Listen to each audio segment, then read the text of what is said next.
Allô, Noémie? Bonjour. Merci de m'accueillir chez toi, dans ta cabane.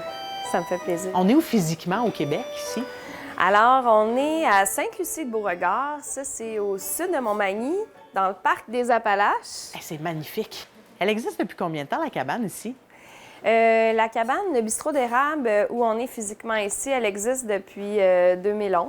Ouais, on l'a construit petit bout par petit bout. De vos mains, littéralement. Là. Oui, oui, oui. Il y a une belle fierté de ce qui est servi aussi. C'est quoi la philosophie derrière l'expérience cabane à sucre du bistrot de l'érable? Bien, en fait, nous, on sert un repas de cabane à sucre, mais qui est aussi un repas du terroir, en fait. On va chercher tous les ingrédients de notre région pour combler notre menu. Alors, tout est acheté chez des petits producteurs locaux. Parle-moi, par exemple, des fruits que vous utilisez ou des baies ou des alcools que vous utilisez. Oui, bien, on utilise la baie d'argousier.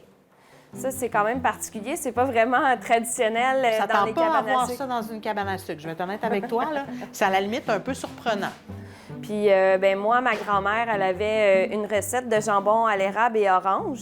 C'était sa recette traditionnelle à elle, qui était super bonne. Puis, j'ai trouvé que ça se remplaçait bien.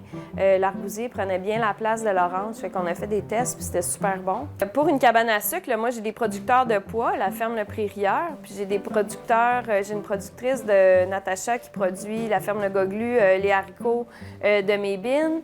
On a la farine de la Seigneurie des Aunais. Il y a du porc localement, donc des légumes, l'ail du lac Frontière aussi. C'est riche, là, comme approvisionnement. Oui, j'aime ça, avoir un visage. Quand je mange quelque chose, j'aime ça l'associer à quelqu'un, à un producteur ou à un lieu. J'aime bien le contact quand je vais acheter mes choses. Bien là, c'est sûr que je réachète toujours les mêmes affaires, là, mais au départ, le premier point de contact où la personne te parle de comment elle produit ses choses, de tout son travail qu'il y a à faire derrière ça, c'est vraiment... on a du monde qui travaille fort là, pour ces ingrédients-là, puis c'est vraiment une grande richesse. Noémie, tes fèves au lard sont langoureuses, sont tellement belles. Explique-moi le plat qu'il y a devant moi. Oui, alors, bien, on a les haricots de la ferme Le Goglu, hein, qui sont vraiment au centre de ça. Puis après, bien, on le cuit avec du porc et puis toutes sortes d'ingrédients qu'on rajoute, les oignons, le vinaigre de cidre de pomme. Puis on cuit ça 6 à 8 heures au four à l'ancienne. Parle-moi de la première fois que tu as cuisiné cette recette-là avec ces haricots. Bien, en fait, j'ai contacté Natacha en lui disant oui, on aurait besoin d'un haricot pour nos bines. Puis c'est elle qui nous a suggéré cette variété-là, le Maine Yellow Eye, qui est quand même une variété difficile. Donc, c'est pas une variété qui pousse super tout le temps en grande quantité. Puis, fait qu'on le fait avec lui, puis on utilise aussi le trompe-l'œil pour nos bines végés ou quand on n'a plus de Maine Yellow Eye, ça nous dépanne. Il est aussi super bon. Il est un peu plus rond, moins allongé. Puis, bien, quand on a fait notre première recette, on était super contents.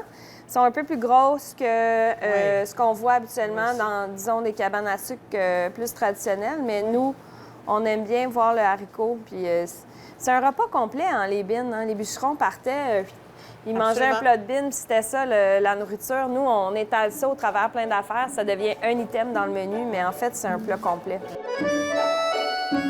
Cette relation-là humaine que tu as avec les aliments, est-ce que tu penses que les clients goûtent cette différence-là?